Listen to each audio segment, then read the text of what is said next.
బాగా అంటే మీరు ఈ సినిమాలు చేసే టైంలో మొదటి సినిమా అది పూర్తి డైరెక్షన్ లాభమే కదా కాదు, ఎందుకంటే అప్పుడప్పుడు మన ఒరిజినల్ వేరే పడుతుంటుంది, పడుతుంటుంది. దొరుకుతుంటే అప్పుడప్పుడు. కానీ మీరు మొదటి సినిమా ఎన్కౌంటర్ సినిమా చేసి, ఎన్కౌంటర్ సినిమానే మొదటి సినిమాగా డైరెక్టర్గా, సరే అంతకుముందు ఒకటి ఉన్న మిగతా దాంట్లో పాల్గొన్న, ఏ రకమైనటువంటి ఇష్యూస్ ఫేస్ చేశారు? ఓ ఎన్కౌంటర్ చెప్పాలంటే చాలా ఇష్యూస్ మీరు ఫేస్ చాలా చేశారు? చాలా డీల్స్ ఉంటాయి. అది లైఫ్ అండ్ డెత్ క్వశ్చన్ కదా అది. అప్పుడు డీజీపీ దొర ఉండేవాడు. ఎవ్రీ డే మనం ఎన్కౌంటర్ వార్త చూస్తుండేవాళ్ళం తెలంగాణలో పేపర్లో ప్రతిరోజు ఎన్కౌంటర్ వార్తే కదా, ఏదో ఒక ఎన్కౌంటర్. ఇక్కడ ఎన్కౌంటర్ లేని పేపర్ లేదు లేదు పేపర్ లేదు లేదు.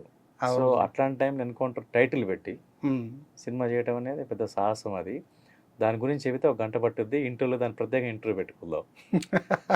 చాలా పెద్ద పెద్ద సబ్జెక్ట్ అది. అంటే ఆ ఎన్కౌంటర్ సినిమా స్టార్ట్ అయిన దగ్గర నుంచి నా మీద నిఘా ఉండేది. నేనేం షూటింగ్ చేస్తున్నాను. ఇప్పుడు వికారాబాద్లో షూటింగ్ చేస్తే అక్కడ డిఎస్పి ఉన్నాడు. ఇప్పుడు ఇద్దరు ఎస్ఐ సిఐలు ఇద్దరు వాళ్ళు మహబూబ్ నగర్ నుంచి. అక్కడ వికారాబాద్ ఎస్ఐ సిఐ ఇద్దరు మహబూబ్ నగరే. డిఎస్పి ఎక్కడో తెలియదు నాకు. ఆయన షూటింగ్ స్టార్ట్ అయిన దగ్గర నుంచి వీళ్ళిద్దరూ నాకు బాగా సహకరిస్తున్నారు. ఆయన రావట్లేదు, నేను రమ్మంటున్నాడు అంటారు, నేను వచ్చి కలవమంటున్నాడు అంటారు. అంటే డిఎస్పీ దగ్గర ఎందుకు పోవాలి అని, నేను ఎందుకు పిలుస్తున్నాడు అనేది ఇది ఉండే. అంటే వచ్చి కలవాలని ఆధిపత్యమా అంటే అట్లా కూడా యాంగిల్ ఆలోచిస్తాం కదా. వచ్చి కలవాలని అంటే డిమాండ్ అయ్యేది, ఎందుకు కలవాలి అనేది ఒకవైపు ఉండే. సరే కలిస్తే ఉందిలే అని, సరే చాలా టెన్షన్లో ఉన్నాను కదా. ఈ షెడ్యూల్ లాస్ట్ డే ఇంకొక 5 రోజులే ఉంది, షూటింగ్ అయిపోయిన తర్వాత వచ్చి కలుస్తా సార్ నేనని రిక్వెస్ట్ చేశాను. సిఐని రిక్వెస్ట్ చేస్తే వాళ్ళు వెళ్ళి చెప్పినట్టున్నారు.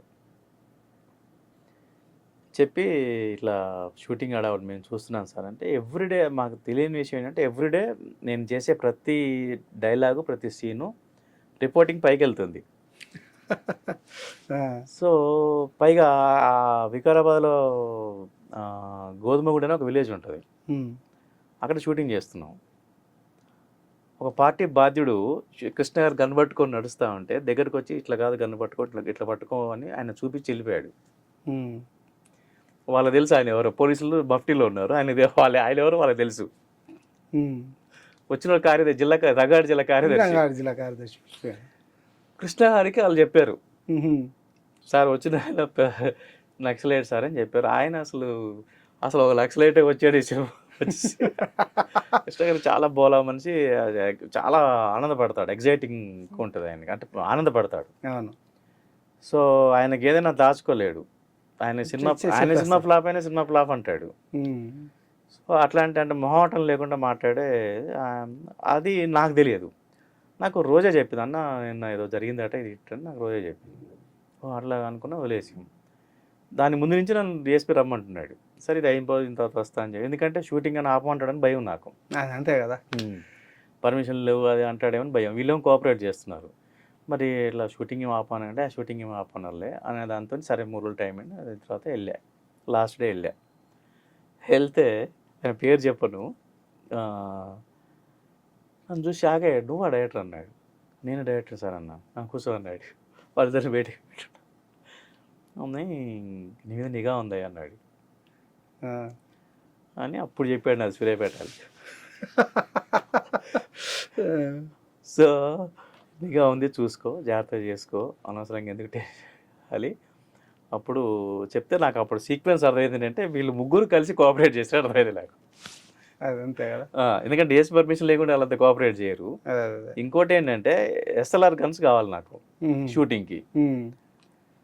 హైదరాబాద్ నుంచి గన్స్ రావాలి. వాళ్ళు వేరే షూటింగ్కి ఆ గన్స్ ఇచ్చి అవి రాలేదు వీళ్ళ దగ్గరికి. వాడు రావట్లేదు, షూటింగ్ పెట్టా. రాధిక నెక్స్ట్ డే మార్నింగ్ వెళ్ళిపోవాలి, నైట్ షూటింగ్ అది. నెక్స్ట్ డే మార్నింగ్ వేరే షూటింగ్కి వెళ్ళిపోతుంది మద్రాస్కి. ఆమె లేకపోతే ఆ షూటింగ్కి వెళ్ళిన లొకేషను రెయిన్ కోసము, ఫైర్ ఇంజిన్లు, విండ్ ఎఫెక్ట్ కోసం ప్రొఫైలర్స్ అన్ని మొత్తం తీసుకొచ్చి పెట్టాం. గన్స్ లేవు. వాడు లేవు సార్, రావట్లేదు, రాలేదు సార్ అన్నాడు. చేతులు ఎత్తేసిండు. అప్పుడు ఇద్దరిని రిక్వెస్ట్ చేసిన, మన వాళ్ళు ఎస్ఆర్ గన్స్, అప్పుడు సోషల్ పార్టీలు ఉండేవి కదా, ఎస్ఎల్ఆర్ గన్స్ కావాలి కొంచెం అంటే, సరే అని వాళ్ళు ఒరిజినల్ ఎస్ఆర్ గన్స్ వాడేవి దాంట్లో. సో అంత కోఆపరేట్ చేశారు. అంటే వాళ్ళకి విధానాల పట్ల కానీ లేకుంటే ఎన్కౌంటర్ సినిమాలో ఒరిజినల్ ఎస్ఎల్ఆర్ గన్స్ వాడాం. నక్సలైట్ సిస్టమ్ పట్ల విధానాల పట్ల వాళ్ళకు వ్యక్తిగతమైన వ్యతిరేకత ఉండకపోవచ్చు, వ్యవస్థ పరంగా వాళ్ళకున్న ఉద్యోగ రీత్యా వాళ్ళకు ఆ సిస్టమ్ పట్ల ఒక అభిప్రాయం ఉండొచ్చు. కానీ అక్కడ నాకు అర్థమైంది అంటే వీటన్ని మించి వాళ్ళ హ్యూమనిస్ట్ అని అర్థమైంది. ఎందుకంటే నాకు ఇంత కోఆపరేట్ చేయటం అనేది అంటే మనం అంటే ఒక ప్రేమ, ఆ ప్రేమ ఏంటంటే తెలంగాణోడు కాబట్టి ఒక పిచ్చి ప్రేమ, అది గొప్ప ప్రేమ కదా. అది చాలా అంటే వాడు తెలంగాణ డైరెక్టర్ అవుతున్నాడు, అప్పట్లో తెలంగాణ పదంని ఉచ్చరించనీయలే లేదు, తెలంగాణ డైరెక్టర్ అవుతున్నాడు, రాజకీయాల్లో తెలంగాణ పదం ఉచ్చరణ లేదు అప్పట్లో. సో తెలంగాణ పిల్లగాడు డైరెక్టర్ అవుతుందంటే మనం ఎంకరేజ్ చేద్దాం అనే ఒక ఇది అయితే రిపోర్ట్ పంపిస్తున్నాను నాకు డైరెక్ట్గా చెప్పరు కదా. అవును. సో అట్లా జరిగింది. కృష్ణ గారు మళ్ళీ చంద్రబాబు గారిని కలవటము, ఆ తర్వాత కలిసి ఆయన మరి ఏం జరిగిందో తెలియదు కానీ లేదు ఏం లేదులే కోఆపరేట్ చేస్తారు ఆయన చెప్పటము. ఆ తర్వాత మేము మళ్ళీ హార్స్ హిల్స్ మదనపల్లికి అక్కడ షూటింగ్ చేసాము.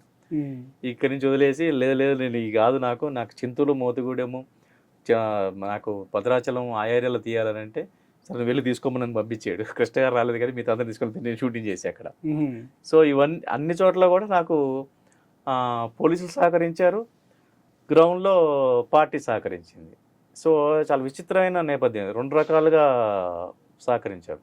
అక్కడ ఇంకా విచిత్రం ఏంటంటే ఒక గూడెంలో షూటింగ్ చేయాలి, మోతుగూడెం దాటిన తర్వాత. చింతూరు మోతుగూడెం అంటే ఇంకా మోర్ ఫోకస్డ్ కాన్సన్ట్రేటివ్ ఏరియాస్ అవి. అక్కడే బాంబులు ఇవి పెట్టి పైగా ఆ కారిడార్ అంతా కూడా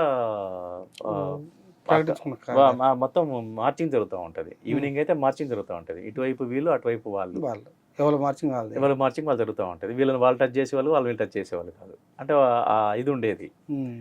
సో పోలీస్ స్టేషన్ పక్కనే మేము ఉండే గెస్ట్ హౌస్ మోతుగూడెంలో. అర్ధరాత్రి అయితే ఎర్రజెండా అని పాటలు పాడుతుండేవాళ్ళు పోలీసులు. అసలు మాకు అర్థమయ్యేది కాదు. సిఐ రాజకుమార్ అని ఉండేవాడు ఆయన. ఆయన పట్ల నక్సలైట్కి చాలా మంచి అభిప్రాయం ఉంది. ఎందుకంటే ఒక నక్సలైట్ ఎన్కౌంటర్ గాయపడితే తీసుకొచ్చి హాస్పిటల్లో జాయిన్ చేసి ఆయనకు వైద్యం చేయించాడట, పంపించిండట. ఆయన పట్ల వాళ్ళకు ఆయన ఒక్కడే తిరిగేవాడు, దట్టు వెపన్ లేకుండా తిరిగేవాడు. వెపన్ ఉంటే తీసుకుంటారని అట్లాంటివి ఏమి ఉంటాయి, వెపన్ లేకుండా తిరిగేవాడు, బట్ ధైర్యంగా తిరిగేవాడు. ఆయన కోఆపరేట్ చేశాడు మాకు, ఇక ఫలానా దగ్గరికి వెళ్ళండి అని. సో అట్లా చాలా అంటే ఒక సినిమా కళాకారుని పైగా చిన్నపిల్లోడు తెలంగాణ డైరెక్టర్ అవుతున్నాడు. సినిమాకు నక్సలైట్లు సపోర్ట్ చేశారు, పోలీసులు సపోర్ట్ చేశారు మీ ఎన్కౌంటర్ సినిమా. సో సినిమా నేపథ్యం కూడా అదే ఉంటుంది. సినిమాలో కూడా హ్యూమనిజం చెప్పాం మనం. సినిమాలో పోలీసుల నక్సలైట్లు ఇది కాదు, సమాజం కోసం ఎవరైతే ప్రాణత్యాగం చేస్తారో వాళ్ళే అత్యుత్తమైన హ్యూమనిస్టులు అని చెప్పాం అనమాట. సో తెలంగాణ పదం ఉచ్చరించడానికి వీళ్ళని ఆ టైంలోనే ఎన్కౌంటర్ సినిమా ఓపెనింగే స్క్రీన్లో తెలంగాణ బొమ్మేసి చూపిస్తా, తెలంగాణ మ్యాప్ ఉంటుంది ఓపెనింగ్లోనే. అవును. బతుకమ్మని 12 అడుగుల బతుకమ్మతో సాంగ్ చేసాము, 12-13 అడుగుల బతుకమ్మను తయారు చేసాం అప్పట్లోనే. మీరు జైబోలో తెలంగాణ ఉద్యమం పీక్ స్టేజ్లో ఉన్నప్పుడు తీశారు. అవును. సినిమా ఇండస్ట్రీలో కూడా ఆంధ్ర పెత్తనం ఉంది, ఇది పోవాలి, మొత్తం ఆంధ్ర వాళ్ళ చేతుల్లో సినిమా ఉంది కనుక తెలంగాణ సినిమాకు గుర్తింపు రావట్లేదని ఒక ఉద్యమ గీట్రాయి నేపథ్యంలో తీశారు. ఆ టైంలో మీకు సినిమా ఇండస్ట్రీలో ఏ రకమైనటువంటి సంఘర్షణని మీరు ఎదుర్కొన్నారా లేదా? ఉంటుంది సంఘర్షణ. ఎందుకంటే మీకు చెప్పాను కదా, నా స్టార్టింగ్ పాయింట్ ఇది నాది కాదనుకున్నాను, కానీ ఇది నాది, నా అంశాలని నేను దీంట్లో చెప్పాలనుకుని డిసైడ్ అయ్యాను. అయిన తర్వాత ప్రాణం కంటే విలువైంది నా కెరీర్. ఎందుకంటే ఒక సినిమా ఇది నా లైఫ్, ఇది నా గమ్యం, ఇది నా లక్ష్యం అనుకుని ఎప్పుడైతే డిసైడ్ చేసుకొని సినిమా ఇండస్ట్రీలోకి పరిపూర్ణంగా ఎంటర్ అయినప్పుడు ఏంటంటే ప్రాణం కన్నా గొప్పది నా కెరీర్. నా ప్రాణం కన్నా గొప్ప కెరీర్ని నేను టాస్క్లో పెట్టడానికి అసలు సంబంధం లేకుండా, తెలంగాణ వస్తే ఏం వస్తుందో తెలియకుండా, వస్తుందో రాదో తెలియకుండా శ్రీకాంత్ చారి, యాదయ్య, ఈశాన్ ఇలాంటి వాళ్ళంతా కూడా తెలంగాణ కోసము ప్రాణత్యాగం చేస్తూ ఉంటే నా కెరీర్ ఎంత అని అనుకునేదే నేను ఫస్ట్ డిసైడ్ చేసుకుంది. వీళ్ళ ప్రాణత్యాగాలకు చెల్లించి తెలంగాణకు జరుగుతున్న అన్యాయానికి అసమానతలకు వ్యతిరేకంగా ఇంత ఉధృతమైన ఉద్యమం జరుగుతున్నప్పుడు, ఇంత ఉధృతమైన త్యాగాలు జరుగుతున్నప్పుడు నేను ఇంట్లో కూర్చోలేను కదా. ఎస్.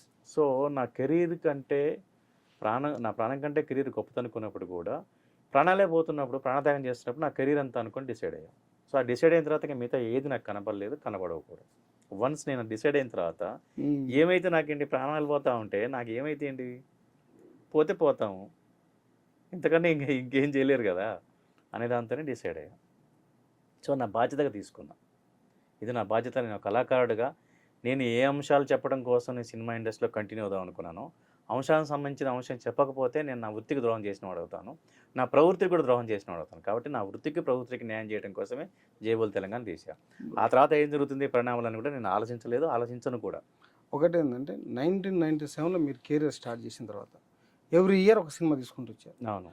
97లో ఎన్కౌంటర్, 98లో శ్రీరాములయ్య, 99లో యమజాతకుడు, తర్వాత 2000 జయమ్మనదేర, 2001లో భద్రాచలం, ఆ తర్వాత ఒకటి ఇట్లా వచ్చేసి ఆయుధం, తర్వాత 5లో వచ్చేసి కన్నడ సినిమా, అవును, 6లో వచ్చేసి రామ్ సినిమా చేశారు. తర్వాత 5 years గ్యాప్ తర్వాత తెలంగాణ ఉద్యమ సినిమా వచ్చింది. అవును. తెలంగాణ జైబోలో తెలంగాణ సినిమా అనేది మిమ్మల్ని ఒక రేంజ్లో తెలంగాణ ఉద్యమకారుడుగా మిమ్మల్ని ఇట్లా నిలబెట్టింది. ఆ తర్వాత 2017 వరకు మళ్ళీ ఒక 5 సంవత్సరాలు కంప్లీట్ మీ ఇండస్ట్రీలో గ్యాప్ వచ్చింది. 2017 తర్వాత మళ్ళీ ఇప్పటివరకు మళ్ళీ లేదు. అదే ఎందుకని అంటే అది ఎప్పటికైనా చెప్పాల్సిన అంశమే. ఇది 2001లో కేసీఆర్ గారు ఫస్ట్ టైం మీటింగ్ జరిగింది. కేసీఆర్ గారు కలిశారు. ఇన్నయ్య గారు, పివి ప్రకాష్, కేసీఆర్ గారితో ఒక మీటింగ్ జరిగింది. ఆ మీటింగ్లో బతుకమ్మ సినిమా చేయమని అడిగారు. కథ చెప్పాడు కేసీఆర్ గారు. ఇట్లా తెలంగాణ పార్టీ ఫామ్ అవుతుంది అని అంటే బాగానే ఉంది అంశం, సరే చేద్దాము. అప్పుడు పీక్లో ఉన్నాం. భద్రాచలం రెడీ అయింది అప్పటికే. అంటే వరుస హిట్లతో పీక్లో ఉన్నాము. సో చేస్తాను ఒప్పుకోవటం జరిగింది. తర్వాత మళ్ళీ ఫైనాన్షియల్ ఇష్యూస్ వల్ల ఆ సినిమా మొదలుపెట్టలేని పరిస్థితిలో కేసీఆర్ గారు వీళ్ళు ఆ సిచ్యువేషన్ ఉన్న టైంలో నేను కొంతమందికి చెప్పా, ఇట్లా బతుకమ్మ అనే కథ బాగుంటుంది, నేను చేయడానికి ఇంట్రెస్ట్గా ఉన్నా, నా పేరు మీద కొంత మార్కెట్ అనేది ఉంది కాబట్టి, భద్రాచలం పెద్ద హిట్ అయింది కాబట్టి, సో చిన్న సినిమా అవుతుంది. కాకపోతే భద్రాచలం కూడా ఆ రోజుకి చిన్న సినిమానే, కానీ పెద్ద హిట్ అయింది. సో ప్రయోగాలు అన్నీ చేశాను నేను. ఇప్పుడు పెద్ద స్పేస్లో సినిమాలు చేసాము, భద్రాచలం చేసాము, ఇట్లాంటివి చేసాము. సో నేను డెఫినెట్గా దీన్ని బాగా మలిచి చేయొచ్చు అనే దాంతో నాకు తెలిసిన ప్రొడ్యూసర్లు చాలామందికి చెప్పాము. వాళ్ళు తెలంగాణ అనేసరికి కొంచెం న్యాచురల్గా ఏంటంటే ఇండస్ట్రీ చాలా సెన్సిటివ్గా ఉంటుంది. మనకెందుకు ఈ గొడవలు, మన సినిమా మీద మనం తీసుకోవాలి, మన టేస్ట్ దగ్గర సినిమాలు చేసుకుని వదిలేసుకోవాలి, మనకు ఈ రాజకీయాలు, ఈ గొడవలు ఇవెందుకు అనే మూడ్లో కొంతమంది, అంటే 90% అట్లాగే ఉంటారు, ఓ 10% అటు ఇటుగా ఉంటారు. సో చాలామంది ఒక 5-6 ప్రొడ్యూసర్లు చెప్పాము, నాకు బాగా తెలిసిన వాళ్ళు, నాతో సినిమా చేయాలనుకునే వాళ్ళకి చెప్పాము. ఎవరికో చెప్పకుండా నా దగ్గరికి వచ్చి సినిమా చేస్తానే వాళ్ళకి చెప్పాము. వాళ్ళు మళ్ళీ కనబడకుండా వెళ్ళిపోయారు. సో మనం వదిలేసి మళ్ళీ వేరే కమర్షియల్ సినిమాకి వెళ్ళిపోదాం అనుకున్న మూడ్లో ఉండగా ఇండస్ట్రీ మొత్తం స్ప్రెడ్ అయిపోయింది. బతుకమ్మ సినిమా గురించి మాట్లాడాడు. తెలంగాణ కోసం, కేసీఆర్ కోసం సినిమా తీస్తున్నట్టు శంకర్ అందరిని అడుగుతున్నాడు అనేది స్ప్రెడ్ అయింది. అక్కడి నుంచి మొదలైంది. ఇంకా అక్కడి నుంచి మనం అర్థం చేసుకోవచ్చు దాని గ్యాప్ పరిస్థితి ఏమిటి అని. అందరికీ నమస్కారం అండి. నేను ఫిల్మ్ డైరెక్టర్ ఎన్ శంకర్ని. మీరందరూ కూడా విధాత డిజిటల్ ఫార్మేట్లో ఉన్న న్యూస్ పేపర్ని చదివి కొత్త అంశాలని, కొత్త న్యూస్ని, ఒక మీకు పనికొచ్చే ఉపయోగపడే ఇన్ఫర్మేషన్ అని కూడా మీరు తెలుసుకొని దాన్ని ఆదరించాలని కూడా కోరుకుంటున్నాను. అలాగే విధాత యూట్యూబ్ ఛానల్ కూడా అదే ప్రాసెస్లో మీకు ఎప్పటికప్పుడు ఒక మంచి ఇన్ఫర్మేషన్ని ఇచ్చే ఒక టీము, ఒక విజన్ ఉన్న టీం ఇక్కడ ఉంది. ప్రజల కోణంలో పనిచేసే టీం ఉంది కాబట్టి డెఫినెట్గా మీకు మంచి ఇన్ఫర్మేషన్ యూట్యూబ్ ఛానల్ ద్వారా కావచ్చు, విధాత డిజిటల్ పేపర్ ద్వారా కావచ్చు మీకు అందుతుంది. కాబట్టి మీరు దాన్ని చదవటం, చూడటం మొదలు పెడితే మీకు అర్థమవుతుంది, మీరు కంటిన్యూ చేస్తారు. ఆ నమ్మకం నాకుంది. Thank you very much.